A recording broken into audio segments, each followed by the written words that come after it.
Today, we're going against Trader Joe's to find out whose orange chicken's better, theirs or mine.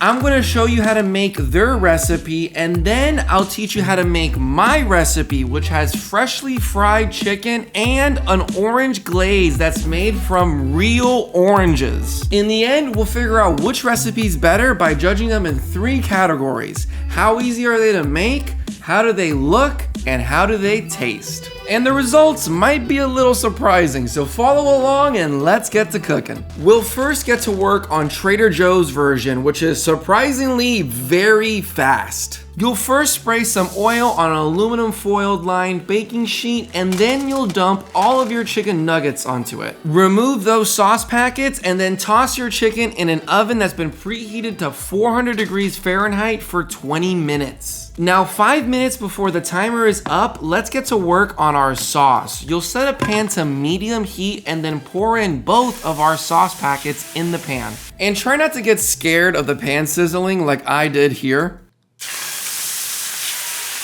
Once your sauce is nice and hot, we'll next grab our chicken nuggets out of the oven from their 20-minute tanning session, and then we'll pour all of our nuggets into the sauce, tossing them around until every nugget is fully coated. They should look something like this. I'll throw them into a bowl for serving, and now you have Trader Joe's orange chicken. But before I can tell you how it tasted, let's next get started on our homemade version so we can see which one of them tastes better. You'll first grab some skinless chicken thighs, and with your knife you're going to cut them into roughly 1-inch pieces. From there, you'll toss them into a bowl along with 30 grams of soy sauce, 30 grams of mirin, and 3 grams of cornstarch. Now with some gloves, mix everything together until you get something that looks like this.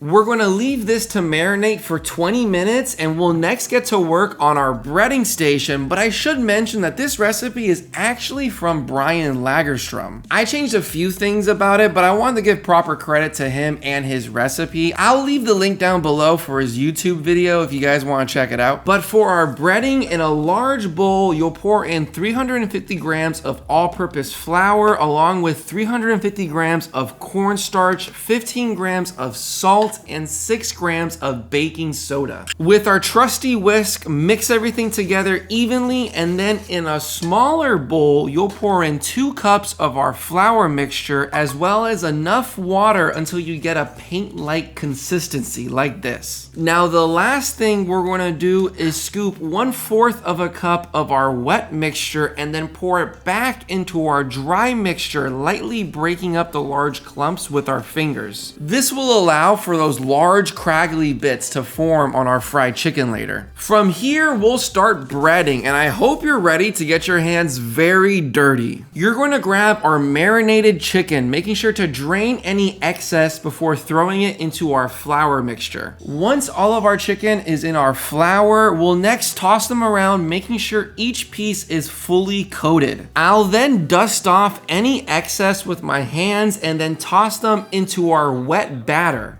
Once they're all in our wet batter, I'll mix them around, making sure they're fully coated once more, and then I'll wash my hands and use a slotted spoon to transfer them back into our dry bowl from the wet bowl. And again, make sure to drain most of the excess liquid before throwing them into the dry mixture. Once in the dry mixture, we'll toss them around one more time fully, and be careful that none of the pieces are stuck together. You might have to pull them apart and then continue to flour them. In the end, you should have some beautifully floured nuggets, and now it's time to move them onto a sheet tray. Once they're all on a sheet tray, there is only one thing left to do, which is fry them. In a large pot, pour in 2.5 liters of a neutral oil. I'm using canola here. Bring the temperature up to 300 degrees Fahrenheit, and then gently ladle all of your chicken in, making sure none of them are sticking to the bottom or together. You'll fry them for 4 to 5 minutes, trying your best to maintain that 300 degree temp, and then pull them out of the oil, letting them rest on a wire rack rack while you raise the oil temperature to 350 degrees Fahrenheit. Once we reach that temperature, throw the nuggets back in and fry them for around only 90 seconds. You just want them to get nice and crispy. The first fry already cooked them. You'll then pull them out of the oil, laying them on the wire rack again, and now admire these beautifully fried little chicken nuggets. You can see here all the pieces have nice little flaky chunks and bits to them. I'll next throw all of my nuggets into the oven set to 215 degrees so they can stay nice and warm and crispy while we work on our orange glaze. We'll first grab a large pan, setting it to medium-high heat, and then pour in 30 grams of a neutral oil, followed by 20 grams of green onions. I'm only using the center and the whites of the green onions. The rest I'll save for garnishing later. I'm going to saute them for about 1 minute, and then I'll throw in 10 grams of grated ginger, followed by 10 grams of grated garlic.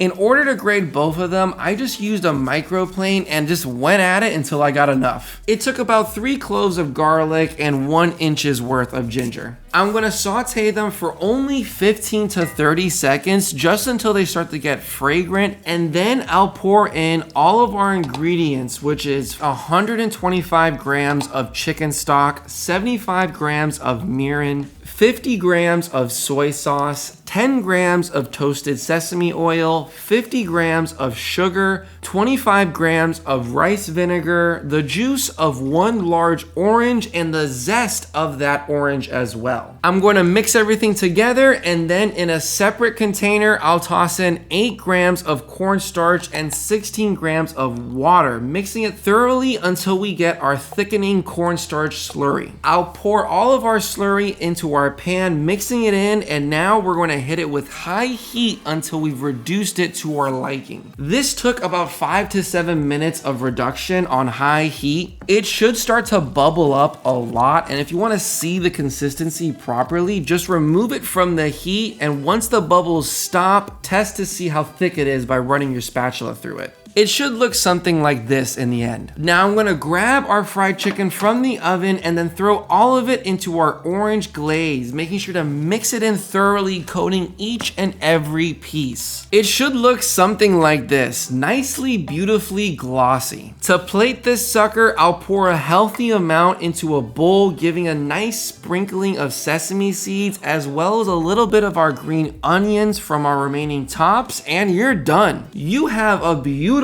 homemade orange chicken that looks-wise will give Trader Joe's an easy run for its money. Now, which of these recipes are better? Well, the short answer is mine, but there are some convincing counter arguments for Trader Joe's. In terms of how easy it is to make, Trader Joe's was very easy. It took all of 30 minutes and you have something that's very similar to orange chicken. My version takes a lot more time and effort. I would say around an hour and a half to 2 hours for the average person to make it. And that's not even taking into consideration all the things you have to clean afterwards. That's going to add up to the total time. And we also got to talk about the price. This packet for Trader Joe's cost $4.99, whereas the chicken I bought, also from Trader Joe's, cost roughly $9. That's already more expensive than the Trader Joe's version, and that's not even including all the ingredients you need for the frying and the battering and the orange glaze. So in terms of ease to make and accessibility, Trader Joe's 100% wins this. But that is about it, because in terms of looks and taste, my version blows it out of the water. My version is actually fried chicken, whereas Trader Joe's was probably fried before, but then you have to bake it in the oven, and because of this, their chicken is now super dry compared to mine, which has locked in a lot of the flavors and juices of the marinade. The orange glaze from Trader Joe's tastes a little bit like chemicals and very, very processed. And when you compare it to my version, they're not even close. Mine doesn't taste like chemicals at all. It actually tastes like real ingredients, which we used. The flavors hold up after each bite and nothing starts to taste weird. All in all though, orange chicken is a very time-consuming process to make, and even though Trader Joe's was a lot faster,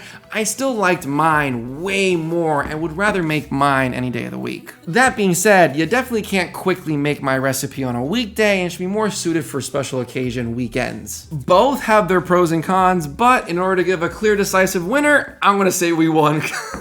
I'm gonna say we won against Trader Joe's because ours just tastes simply better in every single part compared to Trader Joe's. If you liked this video, please hit the like button and subscribe. If you wanna see more videos like this, hit the link right here. YouTube's recommending what's perfectly suited for you and your tastes. Thank you and have a wonderful rest of your day.